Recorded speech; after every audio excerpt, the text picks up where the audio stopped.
കോട്ടയത്ത് ഓടുന്ന ട്രെയിനിൽ അതിക്രമം. പോലീസ് ഉദ്യോഗസ്ഥന് നേരെ യാത്രക്കാരന്റെ ആക്രമണം. മദ്യലഹരിയിലായിരുന്ന പത്തനംതിട്ട കൊടുമൺ സ്വദേശി അനിൽകുമാർ പോലീസ് ഉദ്യോഗസ്ഥനെ കുത്തിപ്പരിക്കേൽപ്പിച്ചു.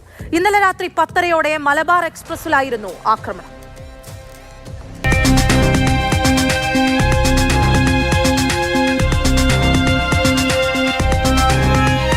ചങ്ങനാശ്ശേരിയിൽ നിന്നും കോട്ടയത്തേക്കുള്ള യാത്രാമധ്യയായിരുന്നു ആക്രമണം. മലബാർ എക്സ്പ്രസിന്റെ സ്ലീപ്പർ കോച്ചിൽ ടിക്കറ്റില്ലാതെ അനിൽകുമാർ കയറി. TTE ഇത് ചോദ്യം ചെയ്തു. TTEയും പ്രതിയും തമ്മിൽ വാക്കുതർക്കമുണ്ടായി. ഡ്യൂട്ടിയിലുണ്ടായിരുന്ന പോലീസ് ഉദ്യോഗസ്ഥൻ സനൽകുമാറിനെ TTE വിവരമറിയിച്ചു. ടിക്കറ്റില്ലാത്തതിനാൽ അടുത്ത സ്റ്റേഷനിൽ ഇറങ്ങണമെന്ന് പോലീസ് ഉദ്യോഗസ്ഥൻ പറഞ്ഞു. ഇതിൽ പ്രകോപിതനായാണ് അരയിൽ കരുതിയിരുന്ന കത്തി ഉപയോഗിച്ച് അനിൽകുമാർ പോലീസ് ഉദ്യോഗസ്ഥനെ കുത്തിപ്പരിക്കേൽപ്പിച്ചത്. അദ്ദേഹം ഒഴിഞ്ഞു മാറിയതുകൊണ്ട് വലിയ ഗുരുതരമായ പരിക്കില്ലാതെ യൂണിഫോം കീറി, അതിനകത്ത് ബനിയൻ കീറി, ഇടത് സൈഡിൽ ചെറിയ ഒരു പരിക്കുണ്ട്. അത് കഴിഞ്ഞ് ഇയാൾ വീണ്ടും കത്തിയെടുത്ത് കുത്താനായിട്ട് ഈ പോലീസുകാരന് പറയുന്നത് പുള്ളി അടുത്ത കമ്പാർട്ട്മെന്റിലേക്ക് മാറി. ഇവിടെ തന്നെ കൺട്രോൾ റൂമിൽ വിവരം അറിയിച്ചു.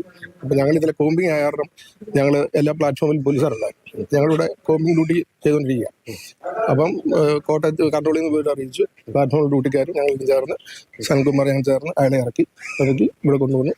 അന്നേരം അയാളുടെ കയ്യിൽ കത്തിയുണ്ട്, കത്തി പിടിച്ചു മേടിച്ചു. ആക്രമണത്തിന് ശേഷം പ്രതി കടന്നുകളയാൻ ശ്രമം നടത്തി. ട്രെയിൻ കോട്ടയത്തെത്തിയപ്പോൾ കൂടുതൽ ഉദ്യോഗസ്ഥരെത്തി ഇയാളെ കീഴ്പ്പെടുത്തി. മദ്യലഹരിയിലായിരുന്നു അനിൽകുമാർ. ഇയാൾക്കെതിരെ കൊലപാതകം ഉൾപ്പെടെയുള്ള കേസുകൾ നിലവിലുണ്ട്. സനൽകുമാറിന്റെ വയറിനാണ് കുത്തേറ്റത്. പരിക്ക് ഗുരുതരമല്ല.